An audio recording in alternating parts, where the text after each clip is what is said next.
The lawyer slides the document across the table, and her hands are shaking, not from fear, from anger. Sign it, you tell her.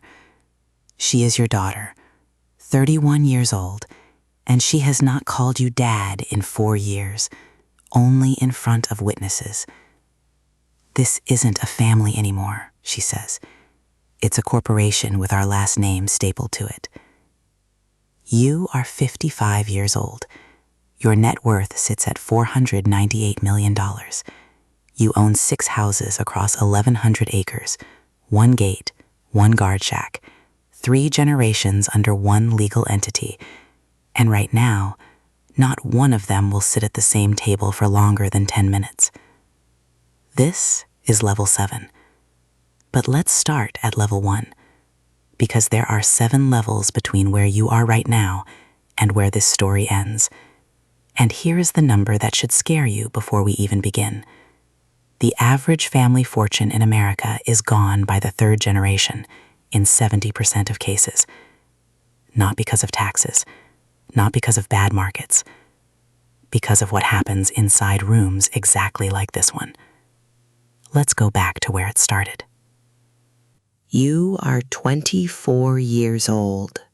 Your title is Warehouse Shift Supervisor at a regional shipping distribution center, 6 days a week, nights mostly, and your salary is $38,500 a year.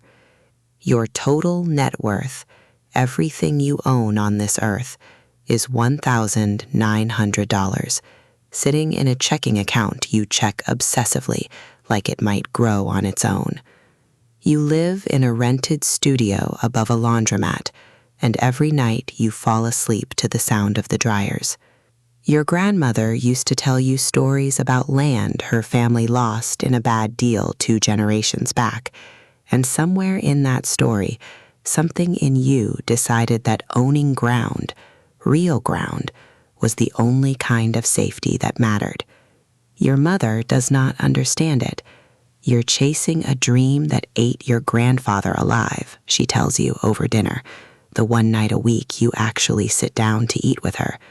You miss your own brother's wedding that year because you picked up a double shift instead, $200 extra toward a down payment that is still, mathematically, 11 years away. You tell yourself it's temporary. Above you, right now, invisible but very real, are the property investors who already own every house on your street, buying in cash, sight unseen, while you're still counting quarters for laundry. There is already someone above you. You just can't see them yet. You are 29 years old. Your title now is Junior Property Manager. But the real title, the one that matters, is Landlord, because you scraped together enough for a down payment on a duplex in a neighborhood nobody wanted 5 years ago. Your net worth is $58,000, most of it locked in that one property, the rest terrifyingly liquid. You've stopped going out. You've stopped calling people back. Your girlfriend of 3 years sits across from you in your car outside her apartment, and she is not crying. She's just tired.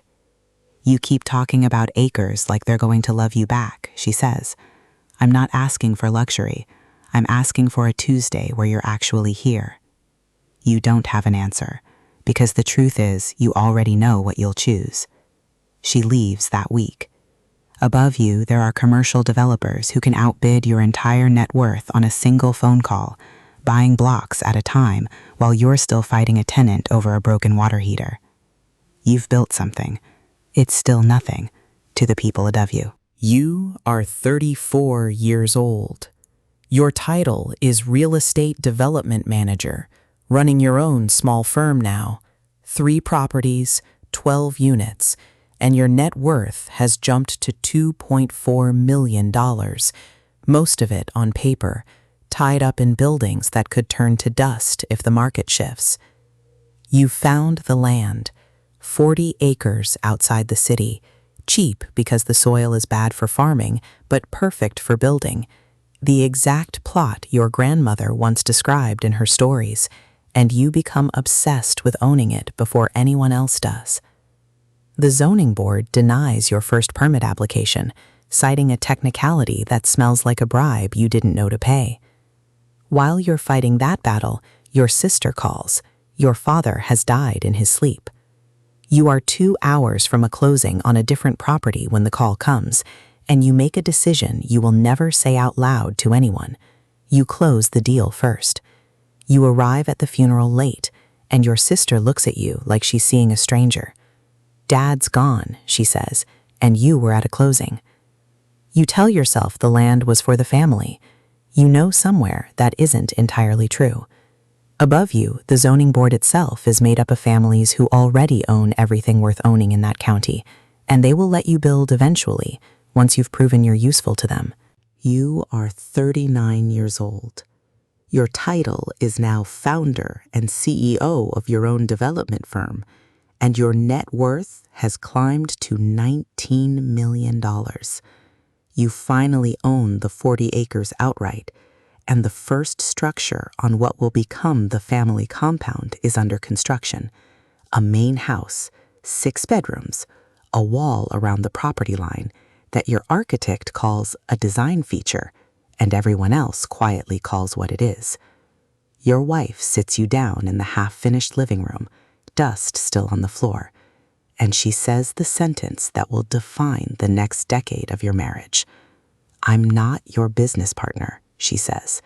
"I'm supposed to be your wife. You talk to me about cap rates before you talk to me about anything real. You promise it will slow down once the compound is finished. It will not slow down.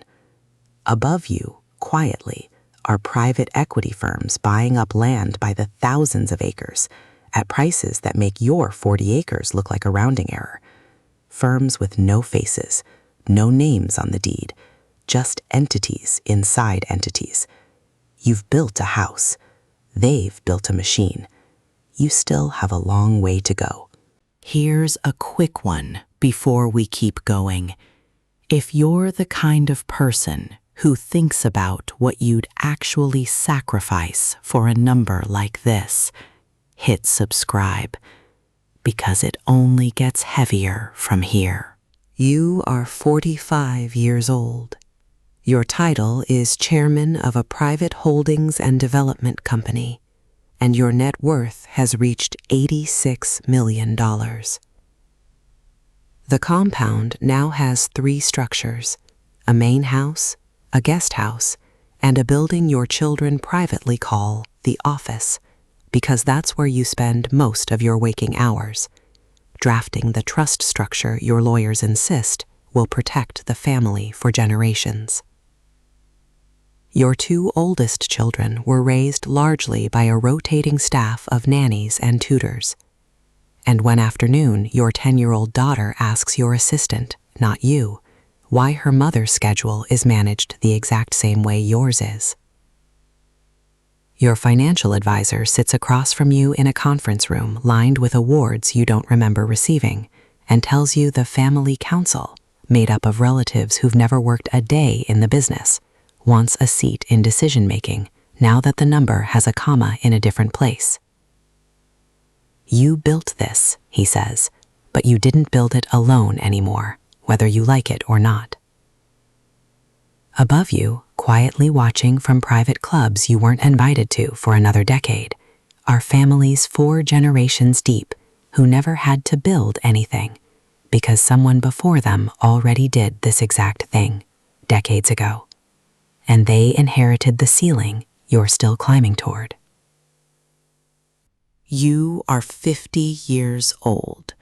Your title is founder of your own family office now, a structure built specifically to manage what has become $240 million in assets across real estate, holdings, and a compound that has grown to 5 houses on the original land, plus 2 adjacent parcels you acquired specifically so no one could build close enough to see in.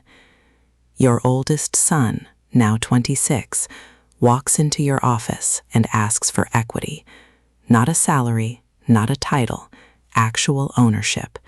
And when you hesitate, he says the sentence that will sit with you for the rest of your life.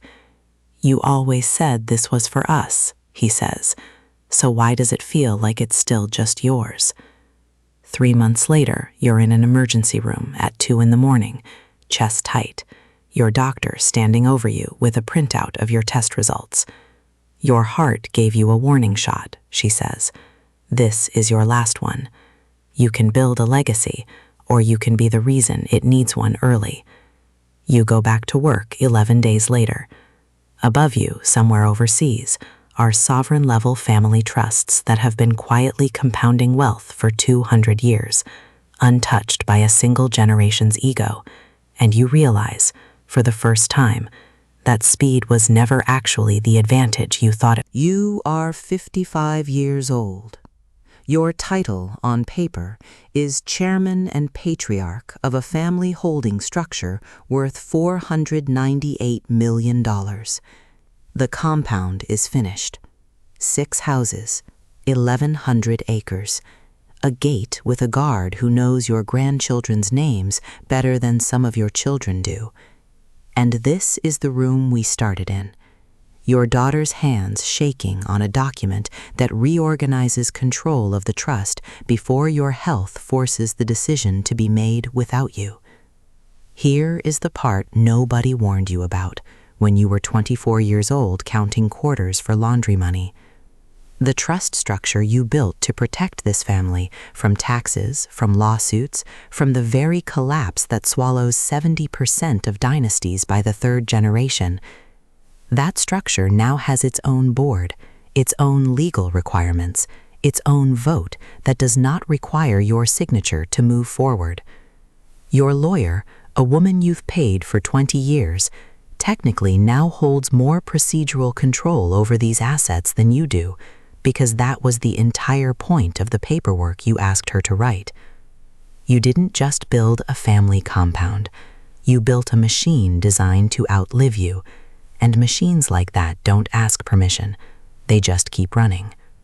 Your wife left this compound 4 years ago and lives 2 states away, and your children only occupy the same property twice a year for exactly as long as the family photographer needs them to. You got the number. You got the acres. You got the gate.